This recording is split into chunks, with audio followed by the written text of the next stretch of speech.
the IDF had vowed to hunt down Hamas irrespective of their hideouts. They said that they would fight for Israel, be it in the tunnels or anywhere else. Before we play out these IDF reaction, here is another documented proof once again of Hamas's secret tunnel network.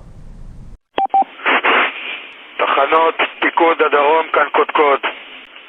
אנחנו יוצאים למתקפה על החמאס וארגוני הטרור ברצועת עזה. מטרתנו היא אחת, ניצחון. לא משנה כמה תהיה ארוכה הלחימה, כמה קשה, אין תוצאה אחרת מלבד ניצחון. נילחם במקצועיות ובעוצמה לאור ערכי צה"ל עליהם חונכנו, ובראשם הדבקות במשימה והחתירה לניצחון.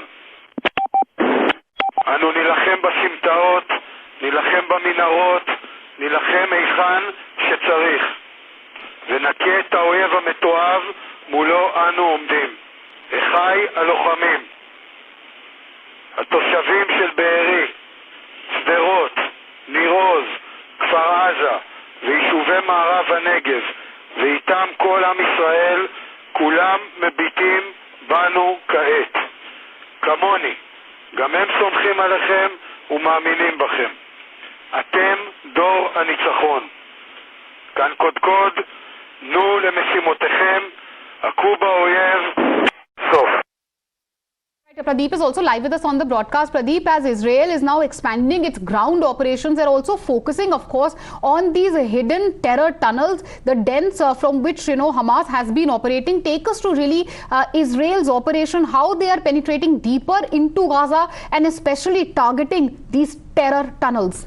See, Meenakshi, today is the 5th day of ground assault. They are trying to expand with each passing day. We have seen that how they are trying to penetrate deep inside the Gaza territory. Yesterday, they were just 2 miles inside. And now they have moved further. We have seen that how they had been able to decimate one of their control and command center in Jablia. Though the Palestinians had been claiming that this was a refugee camp, but so far as the IDF is concerned, they were saying this was not a refugee camp under the garb of the refugee camp. It was basically one of the top commanders, Ibrahim, who was operating, where they had also been providing training. And as you had been discussing rightly, because the terror tunnel, this subterranean labyrinth of burrows where these Hamas terrorists hide, this is one of the biggest challenges so far as this urban warfare is concerned. Because if we talk about Gaza, Gaza is one of the most densely populated areas which has got the congested lanes and bylane. It is not that easy that you move your armored chariots or tanks inside, because already many of the buildings had crumbled and the rubble is lying there on the road. So it has to be cleared and then only you can move inside. Then you always have a fear of those snipers there and IEDs also being laid by the Hamas terrorists. And then obviously they're using civilian as human shield.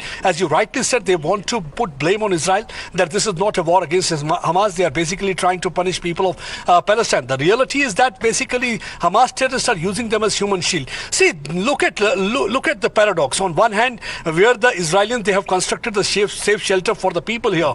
Here in Gaza, the tunnels are being used by Hamas terrorists and people are out in open. They want their blood to be spilled. They want the vicious cycle of violence to continue. Atmosphere should be vitiated, so that because it becomes very easy for them to use these youngsters and impressionable mind as cannon fodder to brainwash, indoctrinate them and convert them into a killer machine against Israel. That's what they had been doing for the last several decades, and they want to do this time also. And the second thing is that they want to build public opinion across the world against Israel. We have seen that many of the protests have been increasing. What started as a Gaza protest for people of Gaza had now got converted into hate protest against Jews and people of Israel. What happened in Dagestan, what happened in other parts of the world, it clearly indicates that they are trying to spread hatred against one particular community, one particular region, and they want to convert that into violence. That's one of the reasons that Federal Bureau of Investigation you rightly said, Pradeep, end of the day, the big question which everyone's asking is that Hamas has all the money for these underground tunnels, for this secret network, then why not anything for the innocent Gazans?